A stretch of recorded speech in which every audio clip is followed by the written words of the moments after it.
여러분 안녕하세요. 2024 수능 해설, 저는 5부에서 만나는 남국민입니다. 자, 화법과 작문을 1시간 안에 정리를 하기로 합니다. 늘 그랬지만 5부에서는 화법과 작문에 이게 왜 맞고 왜 틀리는지는요, EBS 해설지를 참고해도 충분히 훌륭한 답이 있습니다. 저는 이제 그것을 넘어서서 해설지가 담지 못하는 이런 문제는 이렇게 접근하는 게 더 현명한 전략이 되고 이럴 때는 이런 걸 눈여겨봐야 되고 이런 것까지를 좀 전달해 드리는 화법과 작문 해설 강의를 위해서 오늘도 노력하겠습니다. 미리 사실 제가 아주 오랫동안 수능 해설 강의를 하고 있으니까 잘 알고 있는데요.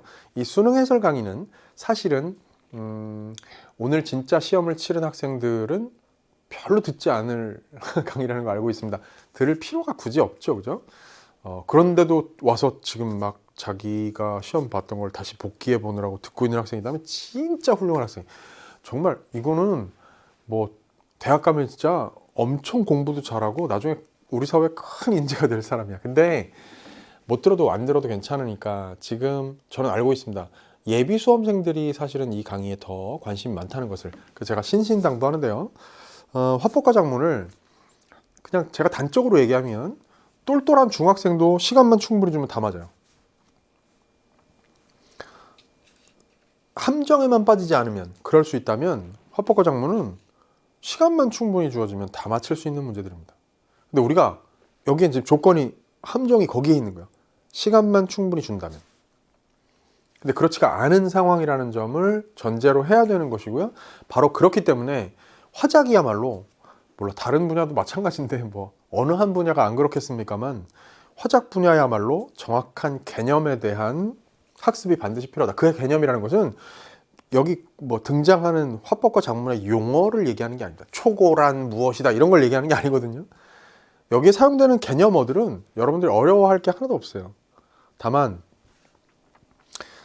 전형적인 패턴의 문제 유형들, 그리고 그 문제 유형별로 어떻게 출제되는지, 출제의 원리, 따라서 그것을 어떻게 빠르게 헤쳐나가야 되는지에 대한 전략적인 학습. 자, 제가 미리 이야기합니다.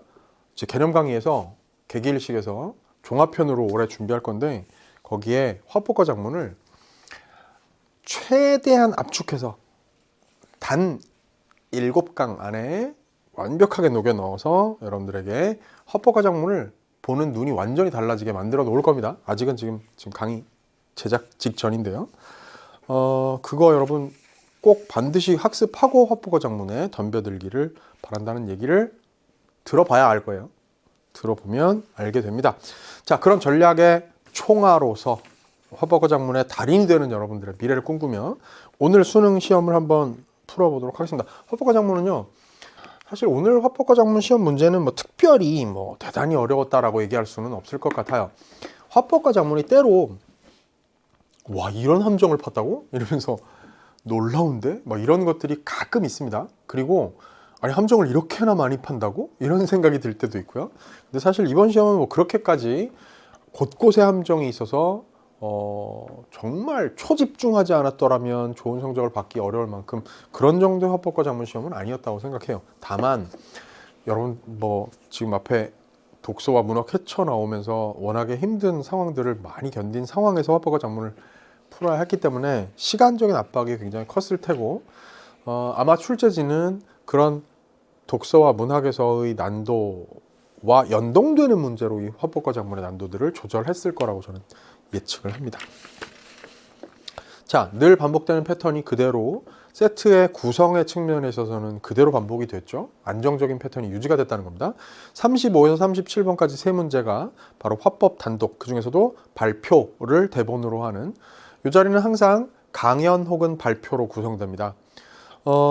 제가 지금 이 시간에 하는 이야기들은요, 화법과 작문의 모든 전략을 다 담을 수는 없을 거지만 그 개기일식에서 활용할, 또 기존에 활용해왔던 전략들을 최대한 이 문제들에 맞추어서 필요한 내용들을 전달할 테니까, 저는 매번 하는 겁니다만 여러분들은 예비수험생의 경우, 저와 함께 화법과 작문 문제풀이를 처음 하는 학생들의 경우에는 모든 얘기들을 다 귀담아 듣고 화법과 작문의 기초를 잡는 데 잘 기초 공사를 하는데 활용해야 됩니다. 아시겠죠?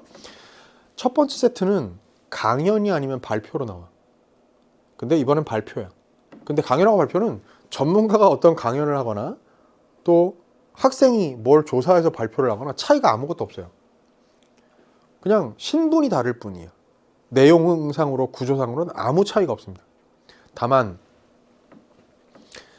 둘의 공통점 중에 제일 중요한 점으로 여러분들이 알아두어야 할 것이 무엇이냐라고 묻는다면 그것은 바로 이 자리는 말하자면 비문학 지문 같은 거 쉬운 버전의, 그러니까 말하자면 정보의 뭐 양이 그렇게 많지는 않지만 새로운 정보를 담고 있는 정보성의 글이 여기에 무조건 그 담화가 오게 되어 있다는 거예요. 그러니까 뭔가 주장하는 내용이 여기 오는 게 아니고 뭔가 새로운 개념, 새로운 현상, 낯선 어떤 개념이나 현상에 대해서 소개하는 말하기로 이 자리에 온다. 그 얘기는 곧 뭐냐면 문제가 어떤 담화 구조로 이루어져 있는지를 묻는 문제와 또 36번처럼 실제 거기에 사용된 어떤 소재들을 물고 있는 구체적인 문제들. 그래서 어떻게 말해야 될까? 아주 기초적인 수준의 형태의 비문학 독서 같은 문제도 출제될 수 있는 부분이 바로 여기라는 걸 알아두셔야 됩니다. 아시겠죠? 자, 35번 문제 한번 봅니다. 위 발표자의 말하기 방식이 그랬어요. 자, 위 발표에 대한 설명으로 혹은 위 발표자의 말하기 방식으로 뭐 문두는 좀 달라지기도 합니다만 어쨌든 이 자리는 맨날 이 아이가 오는 자리야. 그죠? 이 문제 유형은 항상 반복되는 요 자리, 지문 바로 아래 요 자리, 왼쪽 단 아래에 무조건 옵니다. 보기 없이요. 자, 이 패턴 알아두시고요. 그랬을 때 봅니다. 핵심적인 말하자면 이 선지들을 구성하는데 키워드를 잘 미리 뽑아보는 게 중요해요. 지문으로 무턱대고 들어가지 말고. 아시겠죠? 화법과 작문의 핵심적인 전략, 요체는 뭐냐면 무턱대고 화법의 대본, 작문의 초고를 무턱대고 읽어나가지 않는다는 거예요. 문제에 따라 맞춤형으로 필요한 부분만 검색할 수 있는 힘, 그게 여러분한테 주어져야 시간 단축할 수 있고 정답률 올라갑니다. 자, 전문 용어의 개념을 정의했다. 개념을 정의한단 말 뭔지 알죠? 그 다음에 청중의 요청에 따라 정보를 추가한다. 그 다음에 발표 진행 순서를 안내한다. 그 다음 4번 질문을 하고 반응을 확인한다. 근데 이제 그게 참여를 이끌어내기 위해서 4번 공유하는 기억을 환기한다. 오케이? 그래서 주제를 선정하게 된 계기를 밝힌다. 됐죠? 이제 요것들이 드러나 있는지 아닌지를 보고 가장 적절한 거 하나 고르는 문제입니다. 생각해 보세요. 요 첫 문제 35번 문제를 적절하지 않은 것은 이렇게 하지 않고 가장 적절한 것은 이라고 준다는 것 자체가 이미 배려가 느껴져야 돼. 왜? 난도가 더 낮아요. 헛소리가 4개고 맞는 거 하나만 어느 거 하나 딱 얻어 걸리기만 하면 끝나는 거거든. 맞죠? 자, 그럼 봅니다. 이 선지들 중에서 요걸 먼저 딱딱딱딱 보면서 이런 생각을 해야 돼. 눈에 딱 들어오는 선지가 이런 게 있어야 된다고. 뭐?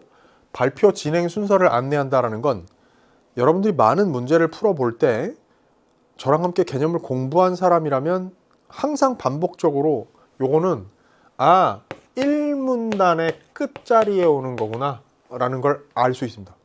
그렇게 구성하지 않는 발표 대본이라는 건 거의 없어요. 그러면 이게 위치 정보를 주는 셈이야, 말하자면. 여기는 지금 위치 정보가 선지 안에는 표면에 드러나 있지 않은데 이면에 숨어있는 위치 정보를 볼 줄 알아야 된다는 얘기지. 그럼 보세요. 1문단 끝에 보면 오늘은 그 물고기에 대해 발표하겠습니다 했지 순서가 어디냐 나오냔 말이야. 아니지, 맞죠? 자, 그 다음에요. 또 이런 것도 보여야 되는데 요거 눈에 딱 띄어야 돼. 왜? 질문을 한다는 얘기는요, 물음표가 달려있는 의문문이 있는 데를 빡 찾을 수 있어야 된다는 얘기야. 그것만 찾아도 금방 활용이 돼요. 또 하나, 요거 한번 볼까요? 요건 뭐 얘기하지? 1문단이죠. 무슨 얘기냐? 공유하는 기억을 환기한다. 그건 뭐 뒤에도 나올 수도 있습니다. 보통 앞부분에 나오지만. 그런데 주제를 선정하게 된 계기를 밝히는 건요, 주로 1문단에 발표 초반부에 해야지 한창 얘기를 하다가 중간쯤에 아니면 마지막에 저는 이래서 이 발표 주제를 선정했습니다를 얘기하는 발표는 없어. 적어도 수능 발표에서는, 수능 지문에서는. 그러니까 자 봐요. 1문단만 훑어보는 것으로 요거를 이미 어디를 조회해야 되는지가 위치가 파악이 됐다는 얘기지. 오케이? 그러니까 이 두 개의 선지가 판가름이 날 거라는 얘기지. 1문단을 보는 것만으로. 그 다음에 2번 선지를 봅니다. 청중의 요청에 따라 발표 내용에 대한 정보를 추가한다 그랬는데 생각해 봅시다. 요거는 뭘 생각해야 될까? 괄호가 있을 거야. 무슨 얘기지? 청중이 무슨 요청을 하잖아. 그럼 이거는 지금 발표 대본인데 청중이 무슨 요청을 한다는 건 청중의 요청을 듣고 청중이 뭐 하는 말을 들으며 어쩌고 이런 게 있어야 될 거란 말이지. 그 맥락이 있으려면 괄호가 있어야 된단 말이야. 이것도 사실 마찬가지야. 청중의 반응을 확인하는 것. 이건요. 질문을 하고 청중의 답을 들어야 되는 거잖아. 이것도 역시 괄호가 있어야 된다. 그럼 보세요. 자, 사실 1번 선지는 전문 용어의 개념을 정의한다. 물론 앞부분에 나올 가능성이 높아. 1문단이나 2문단 앞부분 정도에 나오겠는데 그것도 이제 뭐 경험칙상 확률에 관한 문제죠. 그런데 적어도 봐봐. 물음표와 괄호가 있는 부분만 빨리 찾아보는 것으로 2번, 4번 선지에 대한 판단이 가능해지고 1문단 보는 것만으로 3번, 5번 선지에 대한 판단이 가능해진다. 이런 걸 알고 이 문제를 접근하는 사람과 그렇지 않은 사람은 하늘과 땅 차이다 아셔야 되는 거예요. 아시겠죠? 자, 그럼 저는요 이렇게 하겠습니다. 괄호부터 볼게요. 청중의 반응을 살피면 첫 줄에 딱 보니까 청중의 반응을 살피면 물고기가 눈을 감는 모습을 상상해 봅시다. 청중의 반응을 살피며 잘 떠오르지 않으시죠? 물음표가 있네. 의문문이 있다. 그지? 질문이에요. 일반적으로 물고기는 눈꺼풀이 없어 눈을 감지 못합니다. 물의 산이 눈을 촉촉하게 하고 이물질을 제거해주는 역할을 하는 눈꺼풀 필요 없는 거죠. 그런데 사람의 눈꺼풀처럼 눈을 덮어주는 피부가 있어 눈을 개폐하는 물고기가 있다고 합니다. 오늘은 그 물고기에 대해 선생님 이거 다 읽는 거 아닙니까? 눈으로 빡빡빡 그냥 대충 읽어. 1문단은요 읽긴 읽어야 돼. 대충이라도 그냥 훑어본다고.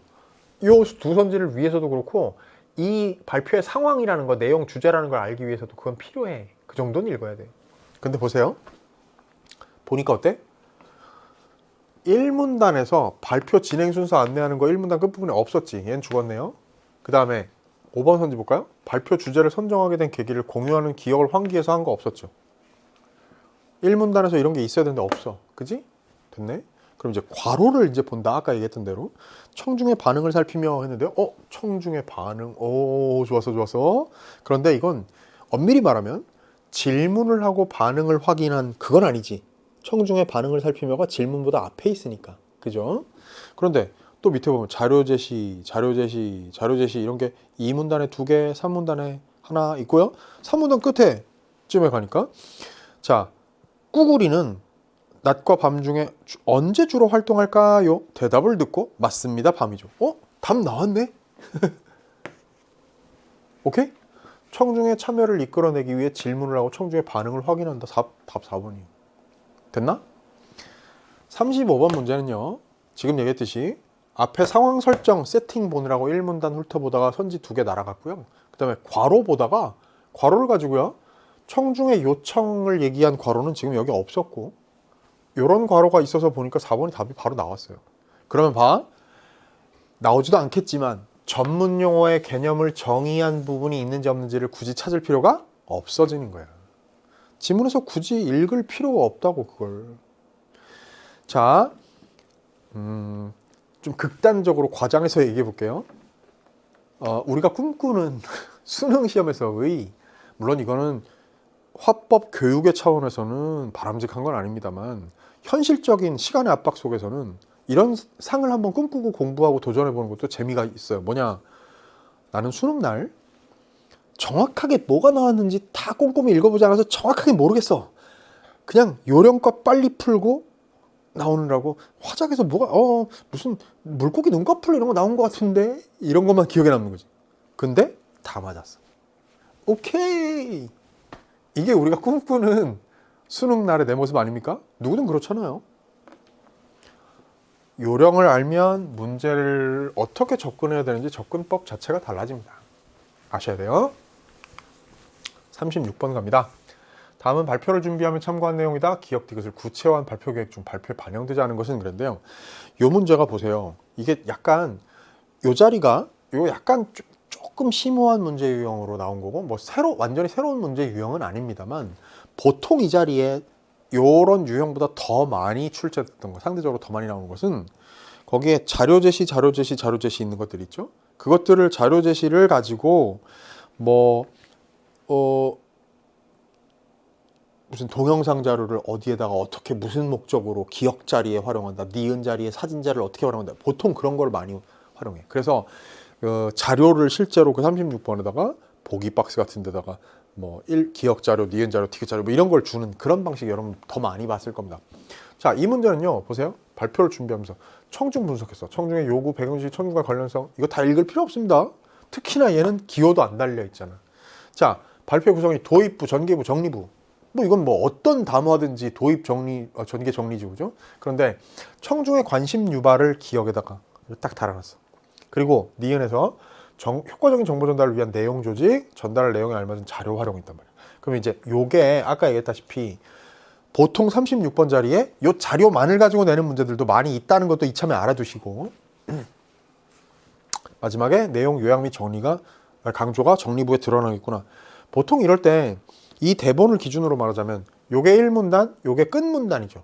사이에 있는 게 요겁니다. 그죠? 처음, 중간, 끝이에요. 자, 그럴 때 선지를 봅니다. 기억, 요거 청중의 관심 유발 부분인데 청중의 관심을 끌기 위해 물고기에게서 흔히 보기 어려운 모습을 떠올리도록 청중에게 요청해야겠어. 이건 확인됐다. 1번은 참이야. 그러니까 적절하지 않은 것, 반영되지 않은 거 올라드니까 답이 아니네. 왜? 아까 1문단 보면서 봤잖아. 물고기가 눈 감는 모습을 상상해 보세요. 상상하기 떠올리기 어려우시죠? 이게 답 1번 아니야? 맞는 얘기잖아. 그죠? 1번 선지잖아. 그 다음에 2번 니은인데요. 요겁니다.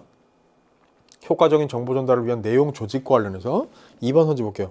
자, 말뚝망둥어의 눈의 개폐 과정을 드러내기 위해 눈과 눈 아래의 피부의 움직임을 순서대로 설명해야겠어 그랬는데요. 말뚝망둥어라는 게 진짜 눈꺼풀이 있는 것처럼 눈을 개폐하는 그런 물고기인가 봐. 여기서 소개하겠다는 물고기가 그건가 보죠. 이 문단에 가니까 바다하게 보러 가는 말뚝망둥어 소개해드리죠 하면서 자료 제시하고 동영상을 보여주네요. 그래서 진짜 눈을 감았다 뜨는 것 같은 그런 모습을 보여준단 말이에요. 근데 거기 보세요. 바로 자료 제시 아래 부분에 보면 뭐 어떻게 하고 나와. 그게 바로 뭐라고? 지금 2번 선지. 눈의 개폐 과정을 드러내기 위해 눈과 눈 아래 피부의 움직임을 순서대로 설명하는 거에 해당되죠. 그죠? 근데 그거는 꼼꼼하게 읽을 필요 없어. 그게 그런 말을 하고 있구나만 알아보면 된단 말이야. 이건 절대로 비문학 독서 지문 꼼꼼하게 세부 정보를 묻듯이 그렇게 나오진 않아요. 한 100번에 95번 이상은요. 그냥 구경하는 거, 대충 대조하는 것만으로도 충분히 답이 드러나게 되어 있어요. 이 문제 유형은요. 자, 그 다음 니은 또 있는데 말뚝망둥어의 눈의 개폐가 가능한 이유를 설명하기 위해 말뚝망둥어와 둥근 망두거의 눈 근육을 비교하여 말하겠어 그런데 둥근 망두거라는 게 뭐 어디 있는가를 또 한번 봐야 되겠죠. 그러면 그 이 문단에 눈이 보인다? 찾으면 보여. 단어를 알고 그 단어를 찾으려고 하면 눈에 보인다고. 그랬을 때 각각 그린 그림이다 자료 제시를 하고선 그 다음에 뭐 비에서 기울기가 가파르고 어쩌고 이래서 됐죠? 그러면 둥근 망두거는 안 되는데 말뚝망둥어 오늘의 주인공인 얘는 된다 이런 얘기를 하기 위한 거야. 그래서 이 문단 끝에 가니까 이를 통해 개뿔어서 살아갈 수 있다 이런 얘기를 했단 말이죠. 그러면 이제 눈 근육을 비교해서 말한다는 게 맞는 얘기일 테고. 디귿 갑니다. 자료 활용인데요. 자, 자료 활용 보세요. 4번 선지 디귿 요거요. 두 물고기의 눈 개폐 양상을 보여주기 위해 말뚝망둥이의 동영상과 쭈구리의 사진을 제시해야겠어 그런데 자 보세요. 자료 제시라는 거 보십시오. 이 문단의 둘째 줄 자료 제시 동영상. 근데 그게 뭐냐면 말뚝망두거가 눈을 개폐하는 거. 그 다음에 한 5줄 내려오나요? 4줄 내려오나요? 자료 제시 말뚝망둥어와 물속에서만 사는 둥근 망두거의 안구와 눈 근육을 각각 그린 그림. 그 다음에 그래서 비교하는 거고 그 다음에 저 밑에 3문단 둘째 줄 가니까요. 자료 제시 나란히 놓인 두 사진이 보이시죠? 왼쪽 사진은 밝은 곳에서 꾸구리가 눈으로 들어오는 빛을 줄이기 위해서 눈 양옆에 피부를 든다는 모습, 오른쪽에 어두운 곳에서 활짝 편 모습. 됐지? 그럼 봐요. 4번 선지 볼게. 두 물고기의 눈 개폐 양상을 보여주기 위해 망둥어의 동영상과 꾸구리 사진을 제시한다는 게 2문단의 얘기. 그 다음에 3문단의 얘기. 2문단에서 망둥어의 자료를 제시한 2문단 첫 번째 자료 제시하고 3문단에 있는 자료 제시. 그거를 선지를 제시한 거야. 그런데 5번 선지 볼게요. 꾸구리 눈이 개폐된 모습의 차이를 드러내기 위해 두 사진을 화면에 순차적으로. 근데 이 자료 활용의 방식으로 순차적으로라는 게 3문단의 둘째 줄에 있는 나란히 놓인 두 사진이라는 말하고 배치되기 때문에 답이 5번이에요. 여러분 근데 자 여기서 이 문제에서 유의해야 될 점 잘 보세요. 제가 팁을 하나 드리겠습니다. 다 읽은 게 아니란 말이야. 답이 5번임을 알기 위해서 요령이 어떤 게 작동했는가 하면요. 사실은 지금 이 문제로도 설명할 수 있고 다른 문제들은 더 설명할 수 있는 게 아까 얘기했다시피 36번에 자료를 활용하는 문제가 보통 나온단 말이야. 그럴 때 제가 늘 그 문제의 요령으로 말씀드리는 게 뭐냐면 자료를 제시하며 자료를 보여주며 그 괄호 앞뒤의 맥락만 보란 말이지. 이해됐죠? 여기서도 마찬가지 아니야. 이 디귿에 관련된 선지인 4번, 5번 선지를 활용하기 위해서는 자료를 제시하며 라고 되어 있는 2문단에 두 군데, 3문단에 한 군데 그 괄호 있는 인근 정보만 보면 된다는 얘기야. 그럼 그랬을 때 거기 보세요. 꾸구리도 좌우로 개폐된다. 나란히 놓인 두 사진이 보이시죠 했는데 5번 선지는 순차적으로 제시한다 했으니까 바로 거기서 그 괄호를 끼고 있는 문장에서 바로 그냥 답이 드러나게 돼버리는 거예요. 됐죠? 그럼 봐요. 자, 35번 아까 우리가 빠르게 요령껏 돌파했다. 다 안 읽고 36번 결국 어떻게? 괄호 주변만 빠르게 검색하면서 답을 골랐거든. 그럼 지금 뭐 꾸구리도 있고 둥근 망두거도 있고 말뚝망두거도 있고 막 그런데 얘네들이 되게 궁금하긴 한데 굳이 안 읽어도 두 문제를 세부적으로 다 읽지 않아도 다 문제를 풀었다. 답을 골랐다. 그러고 나면 뭐가 기다려? 37번 문제. 우리가 이걸 뭐라고 부르느냐? 제가 붙인 이름 고향을 떠난 문제. 고떠문. 왜? 여기 지금 소재들은요. 여기 지금 무슨 물고기, 눈꺼풀 이런 거 나오지만 말뚝망두거 나오지만 실제 이 문제는요.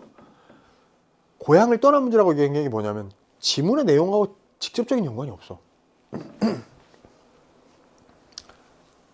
이것과 선지들 사이의 매칭만 보면 되는 문제라고. 그러니까 지문의 내용을 몰라도 풀리는 문제란 얘기죠. 이 문제가 100번 나오잖아요. 그럼 100번 나오면 98번 정도는 지문 내용 몰라도 돼. 고향을 떠난 문제야. 진짜 어쩌다가 희귀하게 진짜 어쩌다가 지문의 내용을 읽었어야만 정답 판별이 가능한 문제가 나오기도 해. 근데 그런 일은 진짜 여간에서는 안 일어나요. 그건 너무 가혹한 일이야 사실은. 화작에서는. 자 그럼 보자. 이게 무슨 얘기하는가 해볼까? 지금 우리 지문 안 읽었다. 최대한 안 읽었어요.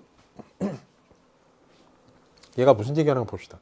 눈꺼풀이 없는 다른 물고기들은 눈으로 들어오는 빛의 양을 어떻게 조절하는지에 대한 설명이 빠져 있어요. 그걸 알고 싶다 그랬어. 그럼 선지 1번 봅니다.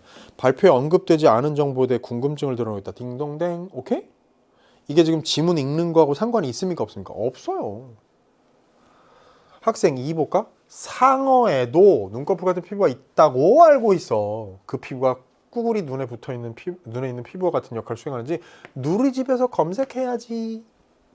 그러면 2번 봅니다. 학생 2는 발표 내용과 관련해 자신의 배경 지식을 떠올리고 있다. 딩동댕. 그 다음에 5번 선지로 가야지. 학생 2에 관해서 뭐라고 했는가 하면 발표 내용과 관련하여 추가적인 정보를 탐색하려고 하고 있다. 오케이. 근데 학생 3도 그런가 볼까? 도서관에서 찾아봐야겠어. 딩동댕. 그러면 5번도 합격. 그럼 이제 학생 3 봅니다. 말뚝망둥의 눈의 개폐가 사람의 눈 깜빡임과 같은 역할을 한다는 정보는 흥미롭지만 아마 이제 이런 정보가 있나 보지. 우리가 읽었지만 눈 깜빡임, 사람의 눈 깜빡임과 같은 역할을 한다는 얘기가 있나 봐. 근데 그게 흥미롭긴 해. 그렇지만 연구 결과가 믿을 만한 것일까? 신뢰성을 의심한다고. 그러고 나서 관련 내용을 더 찾아봐야겠다 했으니 5번 선지는 맞는 말이 됐고요. 그 다음에 믿을 만한 것일까라는 게 3번 선지 보세요. 발표에 제시된 내용을 신뢰할 수 있는지에 대해 의문을 제기한 거 맞아요. 됐네. 그러면 답은 4번밖에 없겠네. 나머지 1, 2, 3, 5를 다 확인했으니까. 자, 4번 뭡니다. 학생 1과 3은 모두 발표 내용을 통해 알게 된 정보의 효용성을 판단하고 있다. 효용성이라는 게 뭐냐면 얼마나 쓸모 있냐거든요. 그럼 봅시다. 학생 1은요. 강연을 통해서 발표를 통해서 알게 된 내용의 쓸모를 판단하는 내용이 전혀 없어. 그 답이 4번이죠. 학생 3은 어떻지? 흥미롭다라는 정도의 평가는 했어. 근데 이건 엄밀히 얘기하면 이게 효용성에 대한 평가라고 얘기할 수는 없어요. 이해됐지? 그러니까 3은 절반 정도만 어떻게 맞을 수도 있을지 모르겠으나 학생 1이 학생 3은 그 정도가 될지 모르겠어. 학생 1에 대한 설명이 완전히 틀렸으니까 4번 선지는 맞는 말이 될 수가 없단 말이야. 그래서 답이 4번이 되는 거야. 자, 첫 번째 세트가 끝났어. 저는 지금 설명하느라고 오래 걸렸지만 여러분들 봐요. 이거를 빠바박 답 고르는데 얼마나 시간이 걸릴 것 같아? 금방 끝나. 숙달 되잖아요? 이거 세 문제 다 푸는데 몇 초 안 걸려요. 그런 요령을 익히고 자꾸 욕심을 내고 도전하고 수능, 특강 수능 완성해 있는 화법 작문 문제가 예사롭지 않게 보이고 기출을 통해서 자꾸 단련하고 이런 게 모든 첫 출발에 뭐가 있어야 된다고? 개념, 요령에 대한 체계적인 학습. 요걸 제가 개념학습에서 개기일식에서 함께 하자라는 얘기를 드렸던 것입니다. 됐죠? 자, 38에서 42번 세트로 갑니다. 5개의 문제로 되어 있고요. 여러분 보시다시피 이거 이제 화법과 작문의 통합인데 이게 늘 이렇게 나옵니다. 그죠? 앞에는 화법 단독, 그 다음에 가운데 5문제짜리 빅 세트는 화법과 작문 통합, 그 다음에 뒤에 나오는 3문제짜리가 뭐? 작문 단독. 그럼 합치면 11문제. 이게 35번부터 45번까지의 화법과 작문이란 말이야. 이해됐지? 그게 매번 똑같이 반복되고 있어요. 그 패턴을 알고 가야지. 그럴 때 이 가운데 있는 38에서 42번 문제는 자 봐요. 화법 2문제, 작문 2문제. 왜냐하면 가에는 화법 대본, 나에는 작문 초고가 올 거니까 요 가 화법 대본에서 2문제, 나 작문 초고에서 2문제. 그래서 화법 작문 2개씩 내고 그 다음에 가운데 보통은 정가운데 있는 문제 40번 문제를 보통 어떻게 내는가 하면 화법과 작문의 그야말로 통합 문제로 내는 거야. 실제로 그런 거 볼까? 자, 지금 보세요. 가는 전통문화 연구 동아리 학생들의 대화이고 나는 이를 바탕으로 학생일이 작성한 초고이다. 그랬으니까 가는 화법, 나는 작문이네요. 자, 38번 누가 봐도 화법 문제. 됐지? 대화 참여자에게 어쩌고저쩌고. 그 다음에 39번 의사소통 방식 A, B. 이거 화법 대본에서 묵은 거야. 화법 문제. 됐지? 그 다음에 41번 볼까요? 나의 글쓰기 방식. 작문 문제. 42번 뭐야? 마지막 문단을 고쳐 써서 작문 문제. 그럼 가운데 정중앙에 40번 문제 뭐? 가에서 학생일이 대화의 내용과 자신이 떠올린 생각을 작성한 메모야 이게. 기억 미음이 나에 반영된 양상으로 적절하자는 것. 그럼 봐요. 화법과 작문이 함께 믹스가 되어 있는 문제가 여기 나와 있어. 그럼 결국 뭐란 얘기죠? 화법과 작문 11문제인데 화법 몇 문제, 작문 몇 문제 나와요? 화법 5.5, 작문 5.5야. 아시겠죠? 이게 기본 패턴이에요. 자, 그럼 이제 당연히 화법 문제 풀고 화법 대본 보고 화법 문제 풀면 되겠지, 그지? 자, 여기서 여러분들 요령과 관련된 거, 개념과 관련된 얘기 또 한번 떠오르는 대로 한번 얘기해 봅시다. 제가 사실 여러분 뭐 알고 있는지 모르겠는데요. EBS가 우리가 이게 뭐 충분히 문제를 가지고 숙고를 해서 뭐 열심히 연구해 가지고 할 수 있는 상황이 아니에요. 받으면 후루룩 빨리 풀고 바로 전국에서 제일 빠른 그리고 제일 정확한 해설 방송 올려준 게 EBS 아닙니까? 그죠? 그걸 저는 오랫동안 해왔잖아요. 화법과 작문 후루룩 한번 풀어본 다음에 그럼에도 불구하고 해설할 때 전략들에 대한 설명이 막 튀어나오는 이유는 뭐다? 오랫동안 화법 작문 해설하고 강의하고 또 집필 출제하고 하면서 쌓인 노하우가 문제를 볼 때 튀어나가는 거란 말이야. 그러니까 여러분 잘 받아 먹어야지. 그런 얘기들을 자기의 전략으로 전환시킬 수 있는 게 바로 성패의 관건이 된다. 됐죠? 자, 38번 가의 학생 1에 대한 설명인데 학생 1을 우리는 여기서 유의해야 됩니다. 뭐냐? 제가 보통 이 지문을 두고 이런 스타일을 두고 이렇게도 얘기합니다. 요게 이제 길잡이 문제 역할을 해준다 이거지. 왜? 길잡이 문제라는 얘기는 무슨 얘기냐면, 자, 요령 얘기하는 걸로 가볼게요. 여기서 학생 1은요, 사실 이게 지금 가가 대화인데, 지금 수능을 치르고 있는 여러분이 배운 화법과정문 그 교육 과정에서는 요 화법 유형들 가운데 토의라는 게 없어. 그래서 실제로는 이거 누가 봐도 토의잖아. 학생 1, 2, 3이 서로 토의하는 거예요. 그죠? 거기 우리 동아리 이름으로 글을 싣기로 했는데 그거 어떻게 실을 건지에 대한 내용 생성하느라고 나라는 글을 쓰기 위해서 서로 그거에 관련된 전략적인 회의를 하는 거라고. 근데 그 회의를 직접 다루지를 못하기 때문에 교육과정에서는 이제 요번 교육과정에서 그걸 직접 회의를 다루지 않았기 때문에 이걸 대화라는 형식으로 그냥 얘기한단 말이야. 그럼 봐봐. 이게 대화지만 이 학생 1이 대화의 원 오브 댐이 아니라 얘가 뭐야? 실제로는 토의, 회의를 하고 있는 얘가 의장이야. 뭐? 사회자라고. 이해됐죠? 토의를 진행하고 사회를 보는 사람이란 말이야. 동아리라면 그 동아리의 장이라고 얘가. 그러니까 이렇게 누군가 리드하는 사람이 있는, 존재하는 종류의 화법 담화에서는 말이에요.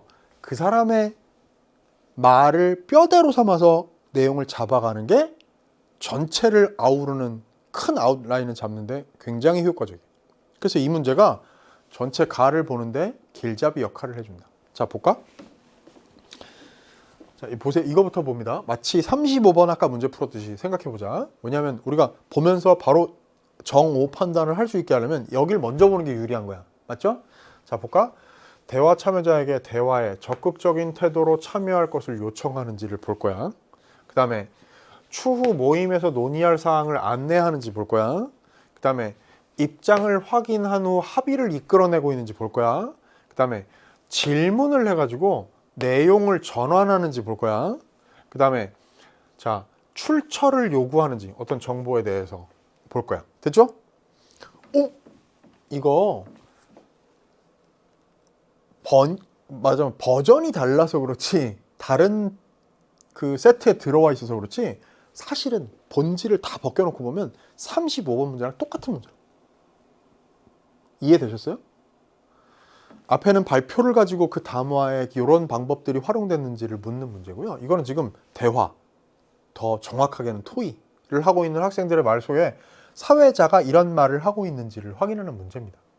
본질은 다를 게 없는 거라고. 자, 그럼 봅시다. 요것들을 염두에 둔 상태, 한번 읽어본 상태에서 머릿속에 이제 들어있지. 우리 머릿속 한번 스쳐 지나갔다. 학생 1의 말만 제가 골라서 읽어볼게요.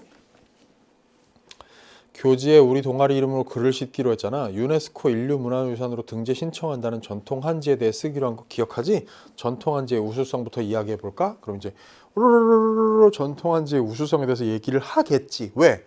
그거에 대해서 얘기하자고 했으니까. 학생 1이. 됐죠? 그러고 나서 학생 1이 그런데 이렇게 우수한 전통 한지가, 그러니까 우수성에 대해서 A 부분에서 얘기를 했을 거라고. 그런데 전통 한지가 정작 국내에서는 잘 사용되지 않고 있어. 이랬더니 뭐 맞아 어쩌고 할 거 아니에요? 그랬더니 학생들이 그럼 해결 방안에 대해 이야기해 볼까? 전통 한지를 계승하고 발전시킬 수 있는 방법은 뭐가 있을까? 답 나왔네. 됐어요? 됐지? 적절한 거 하나 고르라 했으니까 맞는 거 하나만 기억에 의해서 떠오르는 거 발견만 되면 그냥 답 나오는 거죠? 그랬더니 그 다음 학생 1의 말 쭉 이제 나온 다음에 그런 방안들에 대해서 얘기를 할 텐데 학생 1이 그러니까 너희는 각각 전통 한지의 원형을 지켜나가야 한다는 입장과 두루 사용하는 게 더 중요하다는 입장인 거지? 라고 입장을 확인했어. 오, 그러면 답이 3번인 것 같은데요? 둘 다 일리가 있는 말이야. 합의를 이끌어내는 거 아니죠? 착각하지 마세요. 여기 낚이면 안 됩니다. 여러분, 이건 합의를 이끌어내는 게 아니에요. 자, 참여자의 입장을 확인한 건 맞는데 합의를 이끌어낸다는 건 야, 너도 양보하고 너도 양보해. 야, 이 정도에서 타협 봐. 이게 합의를 이끌어내는 거야. 근데 이건 뭐지? 둘 다 너도 맞고 너도 맞아. 이건 합의가 아니라고. 둘 다의 타당성에 대한 인정이지. 그러니까 말하자면 이제 전문 용어로 출제계에서 사용하는 전문 용어로 경합선지. 라고 부를 만한 게 여기 3번에 있는 거죠. 이런 말을 착각한다면 선본이 더 많냐? 이렇게 착각하라고 만든 선지입니다. 그죠? 답은 이미 나왔고요. 자, 그럼 이제 이야기의 흐름이 잡히나요? 자, 그 다음 갑니다. 학생 1, 그 다음에 학생 1은요. 얘기 잘 들었어. 들으면서 메모해 두었으니 잘 정리해서 글을 써볼게. 이거인 거예요. 그럼 봐. 어떻게 흘러가는지가 아직 세부적으로 안 읽었어. 진짜 중요한 내용들은 그 살에 있는 거지. 근데 뼈는 우리가 발랐죠, 이미. 뼈를 발견을 했잖아. 뼈가 뭐야? 학생 1이 하는 말이야. 자, 토론의 사회잖아. 근데 토론의 사회자는 별로 영향가가 없어요. 왜냐하면 토론의 사회자는 자, 찬성 측 입론해 주세요. 반대 측 반대 신문해 주세요. 이런 얘기만 하거든. 그게 뭔가 이런 유효한 유의미한 뭔가를 발견할 수 있는 발화를 하는 적은 별로 없어요. 토의는 얘기가 달라. 이런 것들을 발견할 수 있죠. 그죠? 그럼 이 흐름이 어떻게 간다는 거야? 자, 우리 그 유네스코 인류문화유산으로 등재 신청한다는, 선정됐다는 게 아니고 등재 신청을 한다는 전통 한지에 대해서 얘기하자. 우수성부터 얘기해보자. 우수성 얘기하고. 근데 정작 한국에서는 외면받고 있다 얘기하고. 그럼 이제 해결 방안에 대해서 얘기해보자. 그럼 뭐가 있을까 얘기를 하겠죠. 그러고 나서 이제 그러면 니네 둘의 입장이 이렇게 서로 다르네 이런 얘기를 한 거야. 둘 다 일리가 있는 말이야 하고선 나중에 마무리 된 거지. 그러면 아, 담화가 이렇게 흘러가고 있구나. 38번 문제는 답은 찾았고요. 그러면 이제 보세요. 39번 문제입니다. 화법의 두 번째 문제인데 A, B에서 나타나는 의사소통 방식에 대한 설명으로 적절하지 않은 것은. 자, 제가 화법 문제를 이야기할 때 이 문제 유형을 제일 조심하라고 얘기합니다. 왜냐하면 시간이 상대적으로 제일 많이 들기 때문이야. 근데 최근의 평가원의 경향은 이 문제에 그렇게 많은 힘을 주지 않아요. 그러니까 원래는 되게 복잡하게 만들기로 마음먹으면 굉장히 복잡해져. A 범위가 되게 늘어나면서 막 학생 2와 3이 서로 주고받는 말 합이 막 많을 때는 학생 4까지 등장해가지고 3명이서 주고받는 말을 막 복잡하게 구성하잖아요. 그럼 진짜 막 길을 잃어. 근데 요즘은 그렇지 않아요. 상대적으로 좀 심플하게 문제를 준다고. 그럼 이 문제 그러나 근본적으로 이 문제 유형 제가 유의하라는 이유는 뭐냐면 제일 화법 문제 가운데서도 아까 지금 우리 봤지만 막 답을 명쾌하게 빠르게 요령 있게 전략적으로 답을 찾아올 수 있는 문제가 화법에 많은데 이 문제는 그렇지 않아. 이 문제는 거의 전공법으로 풀어야 되는 문제야. 그러면 여기서 지금 A, B라고 그랬는데 여기 A에서 B에서 B에서 이랬거든. A를 확인해서 요 두 개 선지 확인하고 B를 확인해서 요거 세 개 선지 확인하는 수밖에 없어. 물리적으로 직접. A 봅니다. 조사해보니 유럽에서는 손상된 종이문화재를 원상태로 돌리는 용도로 우리 전통 한지를 사용하고 있대. 그러니까 이게 지금 아까 흐름 잡았던 데에서 아, 뼈대가 지금 한지의 우수성부터 얘기하자에 우수성에 해당되는 부분을 읽는다라는 점을 인지하고 봐야 됩니다. 그랬더니 그것도 재밌는 얘기네. 전 몰랐어요. 유럽에서 손상된 종이문화재를 원상태로 돌리는 용도로 우리나라 전통 한지를 이용한대요. 와, 뭔가 어깨에 힘이 들어가는 괜히 내가 만든 것도 아닌데 우리 선조들 때문에 어깨에 힘이 들어가네. 자, 나도 봤는데 전통 한지가 보존성이 좋아서 그렇대. 목재 펄프로 만든 서양 종이는 빛에 취약해서 변색, 퇴색이 발생하는데 전통 한지는 빛에 안정적이야. 학생 2가 서양 종이는 빛을 받으면 색이 잘 변하는데 전통 한지는 빛에 더 강하다는 말이지? 라고 이제 이런 말들을 많이 하잖아. 이렇게 담화가 흘러가다 보면 상대방이 한 말을 내가 잘 이해하는지 확인하기 위해서 되묻는 그런 식의 발언을 하거든. 그걸 왜 사용한다? 왜 그렇게 구성한다? 문제로 만들려고. 그쵸? 자, 또 중국, 일본에도 전통 한지처럼 당나무로 만든 종이가 있지만 전통 한지는 섬유 조직이 교차로 배열되어 더 질기고 오래간대 라고 했습니다. 학생 2와 3이 서로 정보를 주고받았네요. 자, A를 읽었으니 1, 2번 선지 판단할 수 있겠잖아. 학생 2는 학생 3의 말을 자신의 표현으로 바꾸어 말하면 이해한 내용을 확인한다는 게 좀 전에 물음 그거죠. 자, 위에서 했던 말을 뭐 빛에 취약해서 변색, 퇴색이 발생하는데 어쩌고 이런 걸 뭐라고 했어? 서양 종이는 빛을 받으면 색이 잘 변하는데 한지는 안 그렇단 말이지? 라고 말을 자기의 표현으로 바꾸어서 확인하는 말을 했네. 딩동댕. 그 다음에 학생 3과 학생 2가 말한 내용에 대해 자신이 알고 있는 정보를 덧붙였어. 마지막에 뭐라고 했어? 중국에도 일본에도 있긴 있는데 그런 종이들이 닭종이로 만드는 그런 닭나무로 만드는 종이가 있지만 한지는 섬유 조직이 교차로 배열돼서 더 질기고 오래 간대라는 정보를 추가해. 좋았어. 그럼 답은 딴딴 따라단 딴딴 따라단 3, 4, 5 중에 있다. B 안에 있다. 그지?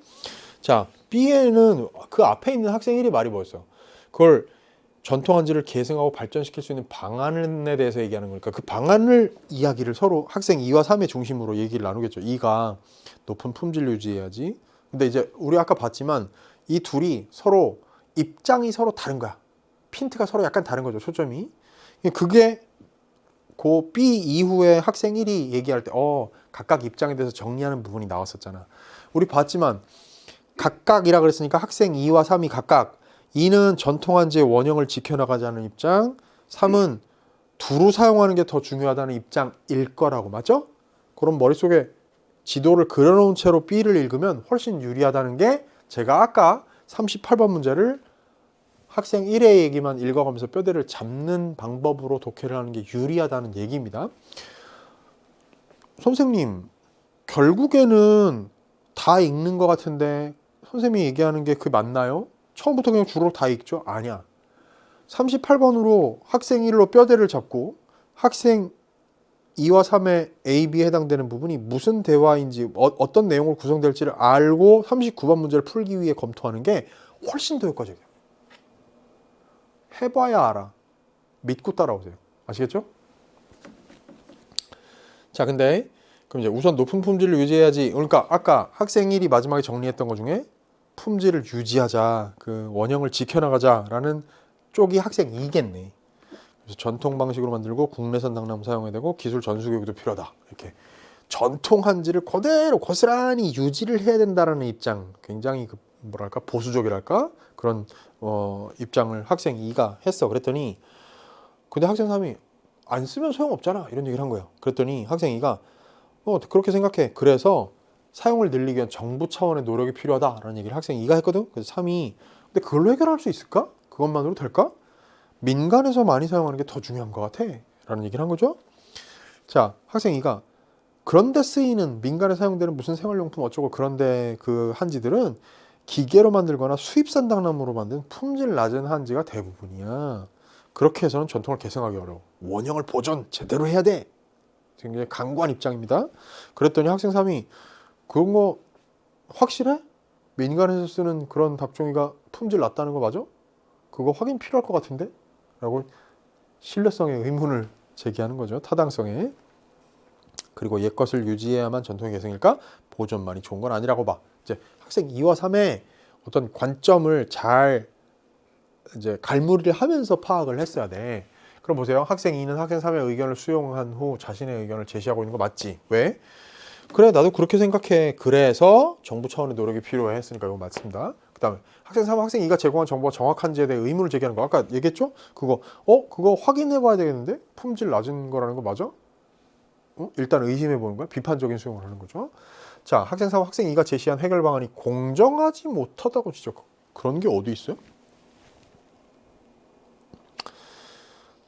학생 2가 처음에 얘기한 거에 대해서 학생 3이 품질 유지도 중요하지만 사용하지 않으면 결국 사라질 거야 라고 얘기를 하고요. 또 그 다음에 정부 차원의 노력이 필요하다는 말에 대해서 그것만으로 될까? 민간 차원의 노력이 더 필요한 거 아니야? 이렇게 얘기를 하는 거죠. 그러니까 그게 충분하지 않다. 그것만으로 해결될 것 같지 않다라는 얘기를 하는 거지 공정하지 못하다고 하는 게 아니란 말이야. 답은 5번이에요. 됐죠? 자, 그렇다면 이제 문제를 어떻게 풀어야 된다고? 40번으로 바로 가기보다는 어디로 가는 게 더 나을 것 같아? 자, 41번 장문단독 나, 또 42번 장문단독. 근데 이건 보세요. 42번을 먼저 푸는 게 나을까? 41번을 먼저 푸는 게 나을까? 42번은 마지막 문단을 고쳐 쓰는 거거든. 이건 지엽적인 문제라고. 그러니까 이거는 이 문제가 42번이 41번을 푸는데 길잡이 역할을 해줄 수는 없어. 맞지? 41번은 오히려 그게 가능할 수도 있지만 전체를 아우르는 관점을 제공해 주는 건 41번 문제다. 그지? 그럼 이걸 먼저 풀어야죠.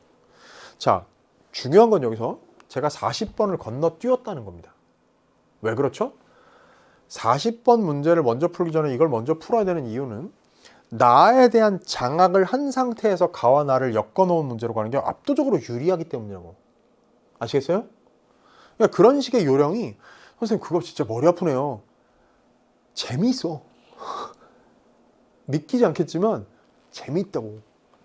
제가 화작 강의를 개념 강의를 해놨을 때 뭐 예전에 뭐 예를 들면 얕은 화작, 깊은 언어 뭐 이런 강의도 있었고, 자 개기일식 화작 같은 걸 해놓으면 학생들이 심각한 문제점이 있습니다. 선생님 화작이 너무 재밌어서 하루 종일 화작 공부만 하고 싶어져요.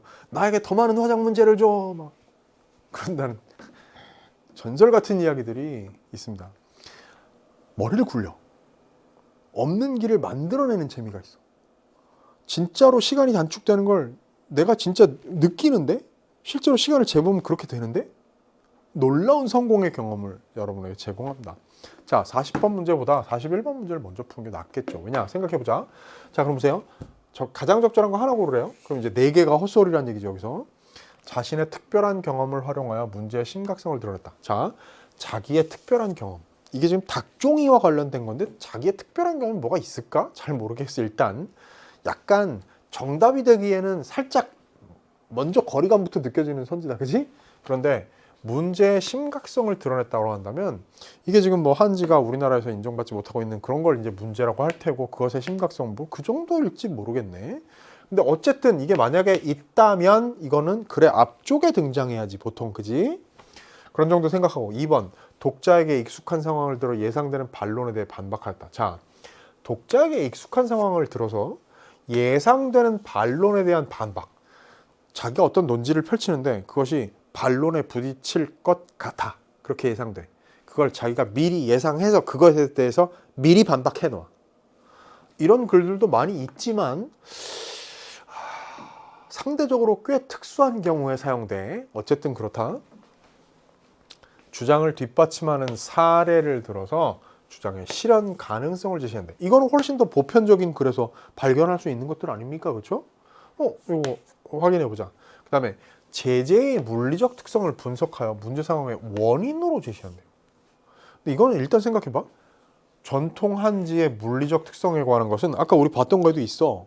대화 나눴던 거에도 예를 들면 뭐 거기 뭐 이런 거 있었잖아. 무슨 섬유 조직이 교차로 배열되어 더 질기고 오래가고 어쩌고 이런 거 있었지. 그지? 그런 게 물리적인 특성의 대표적인 예가 되겠죠. 근데 그것의 그런 특징은 봐봐. 일단 기본적으로 이 제재가 한 전통 한지인데 그것의 물리적 특성을 분석하면 되게 이게 장점이 부각되는 내용이 여기 글 안에 나오겠지. 이러저런 점에서 전통 한지는 나쁜 점이 많다. 이런 얘기가 나오겠나 여기? 서양의 종이에 비해서 여러 가지 뭐 보편적으로 사용되기에 결함이 많다. 이런 얘기가 굳이 여기 나오겠어? 가를 봤지만 그런 게 나올 맥락이 전혀 아니잖아. 그러니까 봐. 그런 한지의 물리적 특성을 분석하면 문제 상황의 원인으로 제시한다는 건 일단 말이 안 될 것 같은데? 그죠? 아니 장점에 대해서 얘기하는데 이게 어떻게 문제 상황의 원인이 되겠어? 이건 답이 될 가능성이 현저히 낮을 수밖에 없죠. 자, 5번 보도자료의 내용을 인용하여 제재와 관련된 정책의 변화를 드러낸다고? 이렇게까지나? 보도자료의 내용을 인용하면 보통 따옴표를 달고, 그것도 큰 따옴표를 달 때가 많죠. 그런 게 나와야 되는데 한눈에 이렇게 크게 나를 봐도 그런 게 없어요. 탈락이야. 그럼 보자.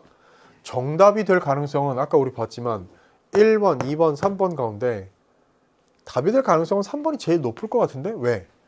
가장 보편적으로 사용될 수 있는, 그게 참이 될 수 있는 선지에 꼴을 하고 있잖아 지금. 내 마음속에 정답을 3번으로 정해놓고 문단 단위로 글의 내용을 크게 한번 잡아봅니다. 자, 전통한지는 세계조중하는 문화유산이다. 문화재청에서 신청대로 선정하였다. 됐지? 대충 읽는 거야. 이제 인트로로 그런 얘기를 한 다음에 이 문단 가서 보존성이 우수하다. 그게 장점이다 이거지. 그래서 뭐 아시아에서 가장 많이 기록 유산을 가지고 있는데 그게 이제 대부분이 전통 한지에 기록된 거라는 거지. 그러니까 보존성이 우수해서 우리가 그 과거의 그 기록 유산을 가장 많이 보유하고 있는 아시아의 국가라는 거죠. 자, 그 다음에 앞에서 나왔던 얘기인데 주변국들 뭐 중국이나 일본에도 있는 전통 그 당나무를 사용하는 그런 그 종이가 있는데 우리가 아까 얘기했지만 요 물리적 특성을 분석해 가지고 제시하는 그 교차 배열 그래가지고 장점이 있다는 얘기를 이 문단에서 했고요. 3문단 간다. 그런데 우리가 사용 부진의 어떤 어려움을 겪고 위기를 겪고 있어요. 유럽에서는 오히려 아까 우리 처음에 봤던 그런 뭐 손상된 문화적 국가에 사용되고 있는데 그럼에도 불구하고 정작 우리나라에서는 관심이 없다. 이런 얘기를 했네요. 뭐 전수자도 줄어들고 어쩌고저쩌고 그래 끊어질까봐 염려가 된다. 노력이 필요하다. 이런 얘기를 했고 4문단. 자, 품질을 유지하는 게 중요하다. 그래서 재료 측면에서는 국내산 당나무, 제작 기술 측면에서는 전통 방식 생산 기술, 또 생산하고 기술 교육 전수. 그다음에 다음으로 전통 한지 사용을 확대하기 위한 노력, 정부 차원에서 공공부문의 한지 사용을 장려하고 문화재 수리에도 전통 한지를 사용해. 그럼 봐요. 지금 4문단에서 뭐가 되게 체계적으로 제시되지 않았어? 즉 원형을 지켜나가기 위해 품질을 유지해야 된다. 이게 아까 학생 2가 했던 주장이 여기 반영된 걸 텐데. 그래서 이제 이게 다 40번의 문제 요소가 될 거 아니겠어요? 근데 여기서 재료 측면에서는 어떻고 제작 기술 측면에서는 어떻고 원형 기술을 보존하기 위해서 그 다음에 또 정부 차원에서 한지 사용을 장려하기 위한 정책을 구체적으로 얘기를 했어. 자, 그래서 민간 차원에서는 어떻게 한다고? 활용 분야를 넓힐 필요가 있다. 그래서 뭐 일례로 전통 한지는 친환경 요소로 주목받아 의류와 침부리 제작에 사용되고 있어 그 응용 범위가 점차 확대될 것으로 기대된다. 오, 답 찾았네. 주장을 뒷받침하는 사례를 들어 실현 가능성을 제시하는 게 방금 읽은 한지로 의류와 침구류 제작에 사용되는 한지의 그 사용 그게 이제 이런 사례겠죠. 오케이? 답을 3번으로 고를 수가 있겠습니다. 자, 마지막 문단은 안 읽어도 된다. 왠지 알아? 마지막 문단은 42번 문제가 바로 그 마지막 문단을 다룬 문제이기 때문에 이 문제는 안 건드리고 내버려 뒀다가 before, after 이 문제거든. 자, before, after before가 현재 5문단이고요. 이게 이 before를 고친 이게 after라는 거 아니야. 맞지? 그러면 이제 문장 단위로 비교합니다. 가장 적절한 거 하나 고르래. 그럼 봐. 자, 전통 한지와 그 제작 기술은 우리의 자랑스러운 문화유산으로 세계가 주목하고 있다. 전통 한지와 그 제작 기술은 우리가 자부심을 가질 만한 세계적인 문화유산이다. 조금 다르네. 그러면 큰 틀에서 다르진 않고. 따라서 전통 한지가 더욱 사랑받을 수 있도록 전통 한지와 그 제작 기술의 가치를 이어나가기 위한 우리 모두의 노력이 필요하다. 따라서 전통 한지를 개성하고 발전시키려면 전통 한지와 그 제작 기술의 원형을 보존하여 품질을 유지하는 한편 전통 한지의 사용을 확대하여 전통 한지가 다양한 방식으로 활용될 수 있도록 해야 한다. 이게 훨씬 더 자세하게 나누어서 설명했다. 그죠? 왜? before에서는 전통 한지와 제작 기술의 가치를 이어나가기 위한 우리 모두의 노력 정도로만 얘기했는데 여기서는 뭐라고 써? 자, 기술의 원형을 보존해서 품질을 유지해야 되고 사용을 확대해야 되고 오케이?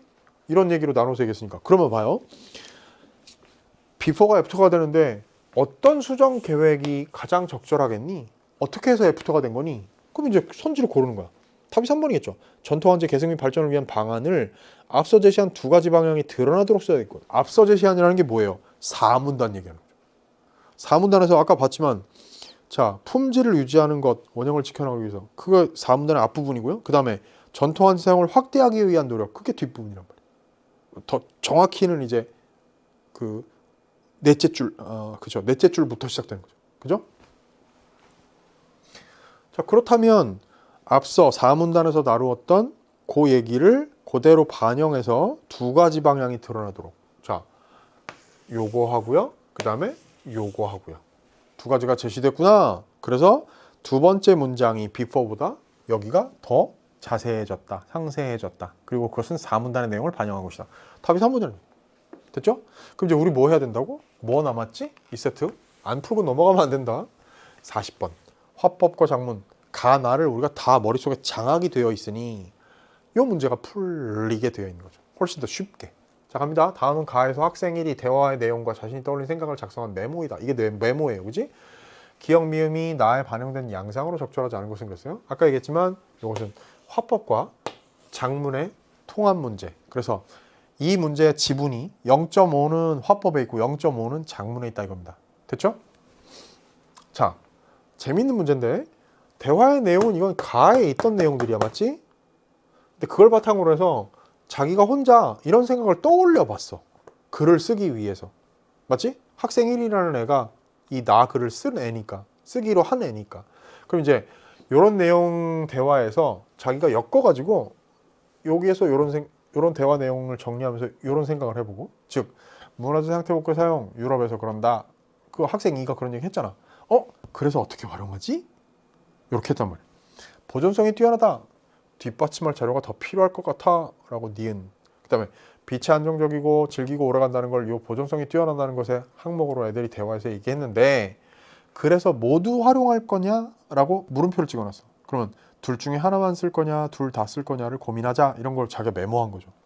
그 다음에 사용 부진 업체 및 전수자 감소 해결 방안으로 전통 방식 국내산 당나무 기술 전수.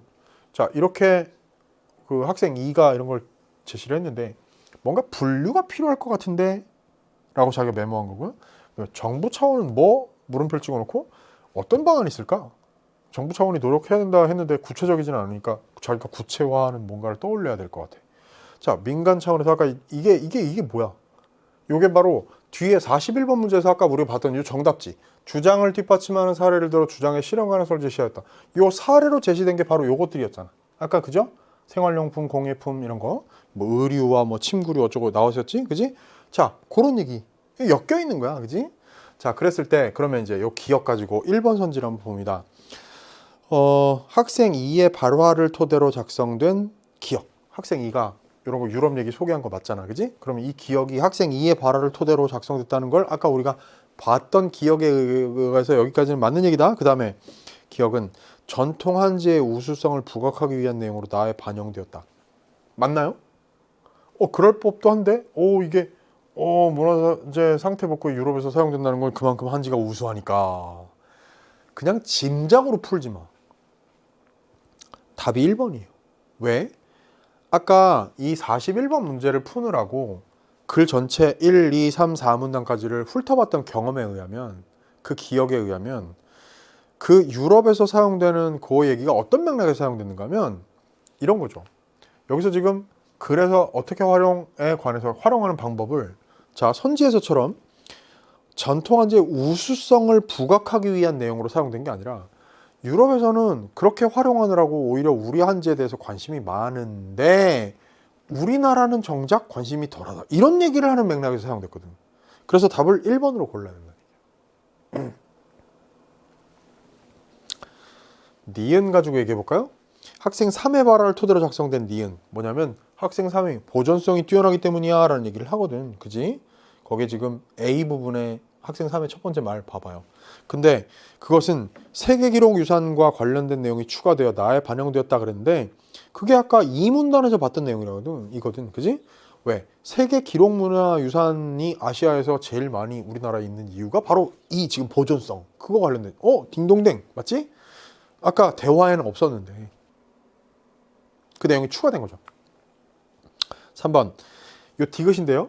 학생 3회 발화를 토대로 작성된 디귿. 요거 빛이 안정적, 질기고 오래감. 요거 근데 글에 다 사용할 거냐?에 관해서 일부가 제외되어서 나에 반영되어 있다 그러는데, 이 문단에 보면요. 자, 거기 지금 이 문단에 전통 한지는 섬유 조직이 교차로 배열되어 더 질기고 보존성이 좋다 그랬거든. 질기고 보존성 얘기겠지. 요 빛이 안정적 얘기는 없어져 버렸어. 그치?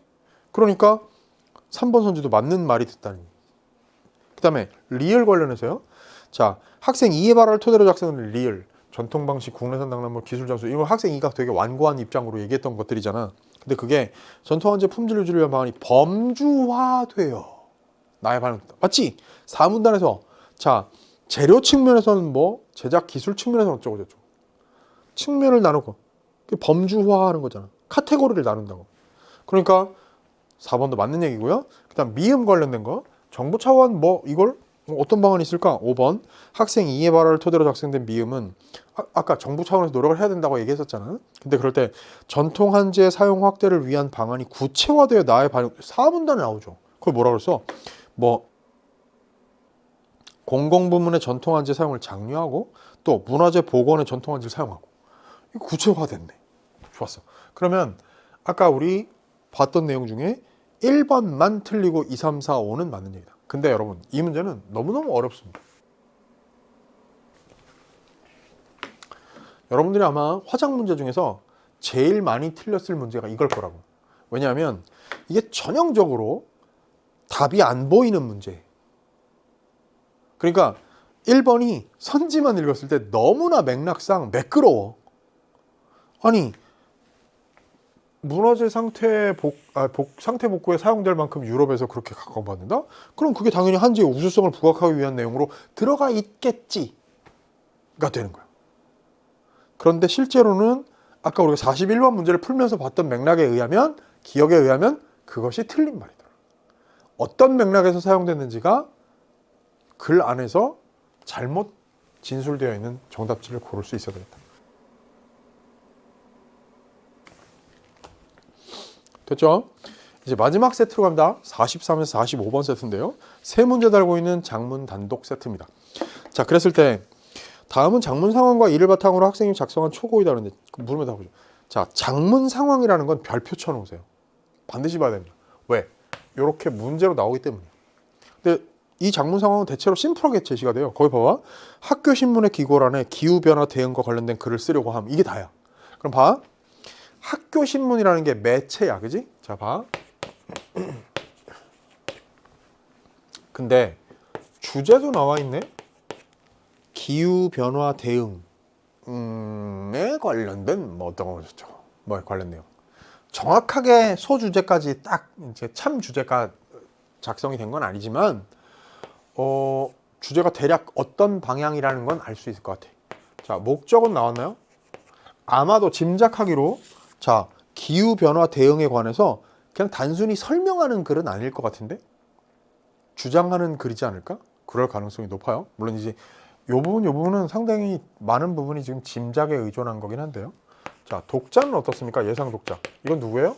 학교 신문이니까 당연히 학교 신문을 읽을 뭐 주로 학생들이고 일부 선생님들도 있을 수 있겠고 학부모님들이 있을 수 있어요. 근데 제일 중요한 학교 신문 그러면 제일 중요한 독자는 학생이야. 그지? 그럼 봐. 이거는 상황이 뭐 다 완전히 매끄럽게 이해된 건 아니지만 대충 감은 잡을 수 있겠다. 우리 학교 학생들 읽으라고 기후변화 대응하는 어떤 올바른 방향에 대한 것을 주장하기 위해서 학교 신문에 싣는 글이라고. 아시겠죠? 자, 그런 것들을 거기 딱 한 줄로 나와 있는 그 내용 안에서 파악 혹은 짐작해낼 수 있는 게 필요하다. 요 네 가지를, 특히 이제 요 세 가지를 먼저 뭐라고? 장문 상황이라고 불러요. 요거까지를 더하기도 해. 그래서 주제, 목적, 예상 독자. 거기다 하나 더 하면 매체. 오케이? 내친 김에 하나 더 할까? 하나 만약에 더 여기다 플러스 하나 더 하잖아? 뭐냐면 글의 종류까지. 요거는 사실은 일반적으로 장문 상황에 관해서 얘기할 땐 요 세 가지만 얘기하고요. 하나 여기가 요새 끼워 들어가고요. 이거는 보통 안 나와. 원래 교과서나 이런 데서는. 근데 이거 왜? 수능에서 오지선다를 만들어야 되니까 이거로 선지 하나, 이걸로 선지 하나, 이걸로 선지 하나, 이걸로 선지 하나 만들어 놓고 하나 선지가 안 나오니까 장문 상황과 관련된 5개로 선지를 만들 땐 요걸 집어넣는다. 글의 종류를 고려할 때 이렇게 합니다. 알아두세요. 이런 얘기를 어디 가서 들을 거야. 그지? 자, 그런데 구상한 글쓰기 내용으로 초고에 반영되지 않은 것 그래서 그럼 이거 뭐야? 초고를 훑어봐야 풀 수 있는 문제다? 근데 이 초고들이 뭐 읽는데 오래 걸리고 내용이 복잡하냐 하면 그렇지 않아요. 사실 여기에는 일부 정보가 들어가 있긴 하지만 정보의 양이나 심도나 이런 것들이 사실 앞에 첫 세트 화법의 그 발표나 강연에 나오는 그 정보보다도 훨씬 더 얕아 사실. 자, 1문단 제목이 뭐가 A가 있고요. 그 제목을 붙이라는 게 44번 문제고요. 자, 제목이 있고 그 다음에 1문단 인류의 생존을 위협하는 기후변화는 더욱 가속화될 것으로 예측된다. 이에 기후변화 등은 미래 세대인 청소년들이 관심 가지고 참여되는 사회적 공감도 형성되고 있다. 그러나 청소년 관심 여전히 낮은. 자, 기후변화가 심각한데 그 문제가 심각한데 청소년들이 더더군다나 많이 참여를 해야 되겠는데 근데 아직까지 참여가 여전히 낮은 수준이다 이거야. 여기서 지금 벌써 이미 1문단에서 이거 확인됐다. 반영되지 않은 것을 해야 되니까 이건 반영됐으니까 제외해 나갈 수 있다. 그 다음에 2문단 갈게. 참여하지 않는 원인이 여러 가지야. 첫 번째, 대응 방안이 뭐가 있는지 제대로 몰라. 그러니까 애들이 왜 기후변화 대응에 참여하지 않는가 하면 뭘 어떻게 해야 되는지 방법을 모른다 이거야. 자, 그 다음에 제대로 모르기 때문에 하고자 하는 의지가 있어도 참여하기 어려워. 반대로 방안을 알면서도 참여하지 않는 경우도 있어. 그럼 봐요. 두 가지야. 여기서 여러 가지라고 했지만 대표적으로 두 가지를 얘기하는데 어떻게 해야 되는지 몰라서 못해. 두 번째, 알지만 안 해. 왜? 알지만 안 하는 이유는 뭐야? 너무 큰 과제라고 생각하니까 자기가 실천하는 거는 효과가 없다고 생각하는 거야. 근데 여러분 그래서 그렇죠. 이제 여러분도 그런 얘기 많이 하는데 예를 들어 뭐 저는 교실에 이렇게 복도 지나가다가요 빈 교실에 뭐 불 켜져 있으면 일부러 돌아서라도 가가지고 다 불 끄고 에어컨 끄고 그러고 지나간다. 저는요 녹화 끝나고 밤에 예를 들어 늦게 끝났어. 만약에 아무도 없고 뭐 분장실 같은 데 불 켜져 있어. 여기 EBS 5층 돌아다니면서 불 다 끄고 제가 집에 가요. 왜? 그런다고 지구가 환경 문제, 위기, 기후 위기 문제를 해결할 수는 없겠지. 그러나 그런 실천을 하지 않으면 해결 안 되는 거야. 근데 학생들한테 야, 불 좀 끄고 다녀라. 그러면 학생들이 이런 얘기 하죠. 아, 선생님 뭐 이 정도 가지고. 아, 다른 애들도 다 켜는데요. 제가 끈다고 뭐가 달라져요? 달라지죠. 달라져. 자, 지금 그 얘기하는 거야. 근데 봐봐. 이 문단에서 그런 얘기 했어. 자, 그러면 이 문단에 그게 봐봐. 자, 참여도가 낮은 원인에 대해서 이 문단에 얘기했네? 오케이. 이 문제는 문단을 확확 읽어가면서 요거 지워나가는 용도로 쓰는 문제야, 이게. 자, 3문단. 그러면 이제 참여를 이끌어내려면 어떻게 돼? 실천할 수 있는 방안을 알려주는 게 중요하다. 이때 대응 방안은 생활 속 실천할 것부터 사회적 실천까지 다양하다. 생활 속 실천과 함께 사회적 확산시키는 노력이 중요하다. 자, 그런 얘기를 했어요. 그거는 참여를 유도하는 방안에 해당되는 거라고 볼 수 있겠다, 그지? 그럼 이것도 지워. 그 다음에 그래서 구성원 개인과 공동체의 노력이 어우러질 때 효과적인 대응이 될 수 있기 때문이다. 4문단. 자신의 활동을 통해 상황을 개선할 수 있다는 인식을 형성하는 것도 중요하다. 여러분 이거 아세요? 지금 큰 틀에서 이런 글이 이렇게 흘러가는 거야. 1문단에서 기후문제 심각하다. 청소년들을 빨리 참여해야 된다. 근데 참여도가 낮다. 2문단에서 왜 참여하지 않는가 하면 몰라서 그렇다와 아는데도 안 될 것 같아서 안 한다. 그래서 그걸 두 가지를 받아서 3문단에서 알려주려면 이렇게 해야 된다. 그 다음에 4문단에서 뭐? 자기가 활동하는 게 효과가 있다는 걸 알게 해야 된다. 오케이? 2문단에서 두 가지 원인이 3문단, 4문단으로 가고 있다는 거. 보통 이런 구조를 취한다는 걸 아셔야 돼. 그럼 자, 봐. 긍정적인 인식이 형성되어야 자발적 참여를 이끌어낼 수 있고 뭐 대응 활동에 효과가 있었다고 체감할 수 있는 성공적인 경험을 쌓아야 되고 체계적이고 지속적인 지원이 필요하고 그래서 학교는 그런 지원을 할 수 있는 대표적인 곳이라서 학교 교육의 변화가 필요하다 이런 얘기로 구체화됐네요. 그럼 이제 5문단 가면 개인 및 공동체 차원에서 실천과 이에 대한 지원을 통해 기후변화에 대한 대응이 청소년 삶에서 멀리 있는 것이 아니라는 생각을 만들어갈 수 있다라는 걸로 글이 마무리됐는데 그렇다면 봐봐. 기후변화 대응에 대한 청소년 인식 형성의 중요성이 4문단의 내용이죠. 아까 얘기했지만 자 참여를 유도하는 방안으로 3문단 그 다음에 기후변화 대응에 대해서 인식 형성이 얼마나 중요한지를 얘기하는 게 4문단으로 제시가 됐어. 이건 없다는 얘기야. 왜? 기후변화 대응에 대한 청소년 참여를 위한 지원이 필요하다는 얘기를 했지만 그게 어떤 지원 정책을 펼치고 있는지에 대한 설명은 없었단 말이지. 답을 2번으로 골라야 돼요. 됐지? 자 44번 갑니다. 보기는 초고를 읽은 교사의 조언이에요. 교사가 뭐라고 조언하는 거 보세요. 이게 조건에 따른 표현하기 문제인데요. 자, 이를 반영한 A를 작성한다. A가 제목이잖아, 그지? 봐봐. 글의 제목은 글에 대한 독자의 관심을 이끌어낼 수 있도록 표현하는 게 좋아.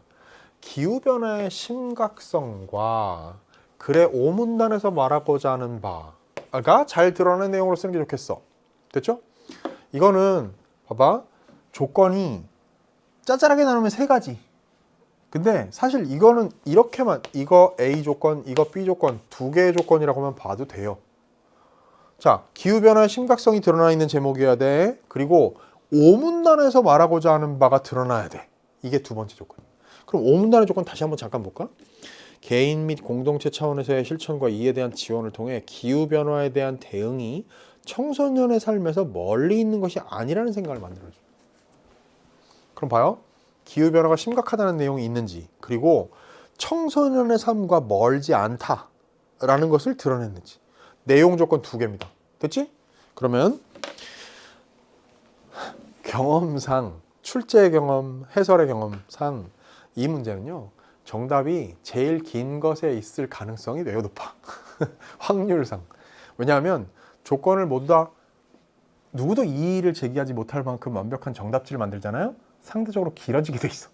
그래서 시간에 이 정도면 되면 여러분 시간 쫓길 때 아니야. 긴 거부터 점검하세요. 5번 볼까? 미래를 위협하는 기후변화. 실천을 놓아 청소년의 삶에서 대응을 실현할 때. 오, 됐어. 답이 5번이야. 됐죠? 자, 나머지 선지들은 예를 들면 2번 선지에 청소년 삶에 어떤 밀착한 관계가 되어 있는지 같은 거, 그런 얘기가 있나요? 거기? 청소년 삶에서 멀리 있는 것이 아니라는 생각? 3번 같은 거 어때요? 역시 없죠? 4번 어때? 역시 없습니다. 자, 1번도 그 지금 요 지점이 좀 약하긴 한데요. 1번의 경우에는 이게 없어. 애초에 기후변화의 심각성 자체가 없어. 그죠? 1번은 그래서 탈락. 답이 5번이. 됐죠? 자, 답이 여기 참 선지가 있었네. 자, 답을 5번으로 고르고요. 45번 문제 봅니다. 보기는 초고를 보완하기 위해 추가로 수집한 자료이다. 자료 활용 방안. 이게 이제 계속해서 45번 문제로 제일 끝에 이렇게 부피가 큰 문제가 나오니 이게 문제 사실 난도보다도 시간 때문에 여러분 많이 틀리는 그런 문제입니다. 자, 설문조사 자료 그랬는데 참여하지 않은 이유가 보세요. 참여하지 않은 431명이 뭐라고 답했는가? 참여 기회가 없어서, 관심이 별로 없어서, 충분한 정보가 없어서, 참여한다고 달라지지 않을 것 같아서, 기타 이렇게 되네요. 그럼 봐.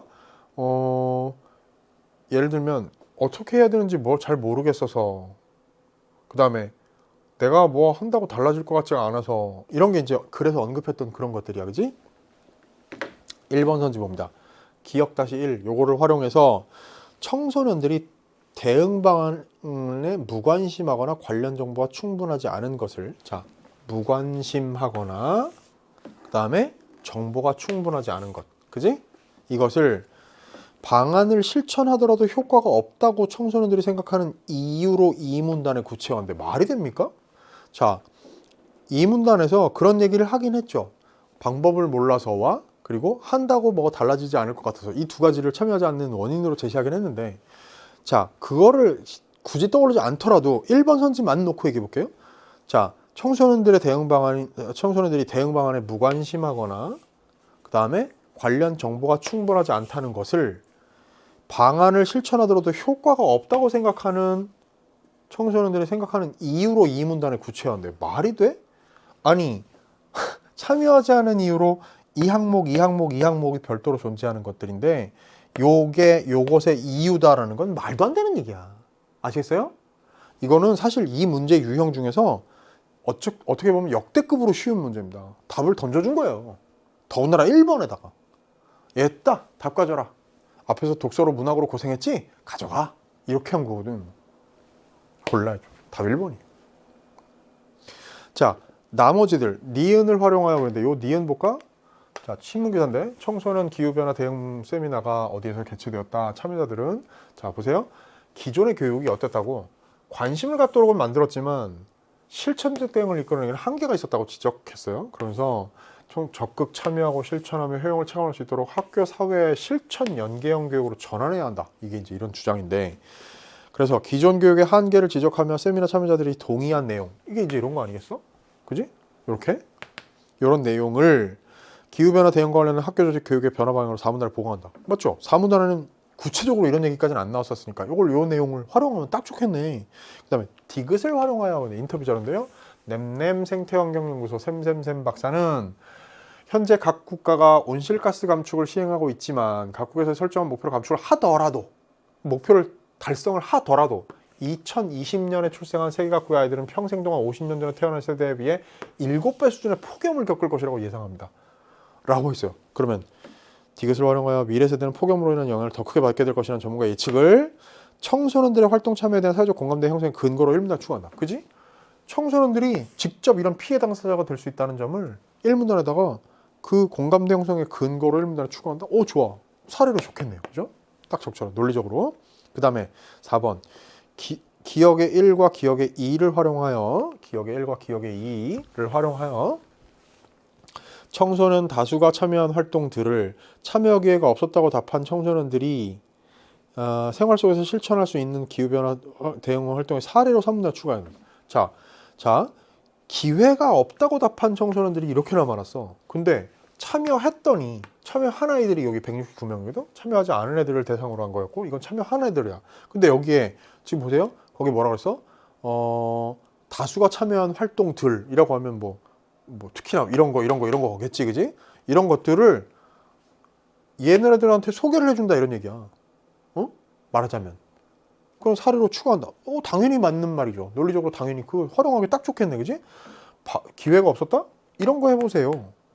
소개해 줄 수 있는 내용으로 글에 포함한다. 그 다음에 기억의 이와 니은을 활용하여, 니은 아까 우리 봤죠, 이거? 그걸 활용해서 지역 환경 개선 활동이나 캠페인 등 지역사회와 연계될 수 있는 활동들을, 이제 이런 거지. 자, 지역 개선 활동, 또 캠페인 활동, 이런 거.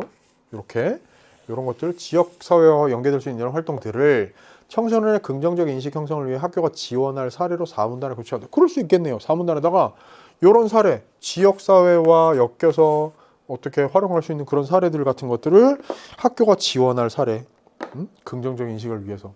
당연히 그런 쓸모가 있을 수 있겠다. 활용이 가능하겠죠. 논리적으로 어긋나는 게 아니니까.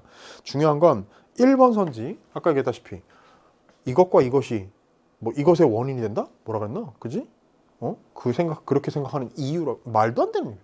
얘와 얘의 관계가 그렇지 않다는 거야. 그렇죠? 따라서 1번을 답으로 고를 수가 있어야 하겠습니다. 자, 제가 여러분 느껴질 거예요. 열심히 귀담아 잘 들었던 학생, 화작을 완전히 새로운 눈으로 접근할 수가 있겠는데? 라는 수많은 팁들이 있었을 겁니다. 그거 잘 갈무리해서 자기의 내공으로 기르길 바라고요. 마지막이니까 이런 얘기만 합니다. 수능 본 학생들은 진짜 고생 많았어요. 일단은 푹 쉬는 게 중요해. 알겠죠? 그리고 다음 것들은 나중에 고민합시다. 그리고 예비 수험생, 이젠 내 차례다 생각하고 최선을 다해서 달려나가는 겁니다. 그 달려나가는 과정에 저도 열심히 최선을 다해서 함께 하고 무조건 도움이 되도록, 어떻게든 도움이 되도록 하겠습니다. 고생 많았습니다. 다음에 만나죠. 안녕.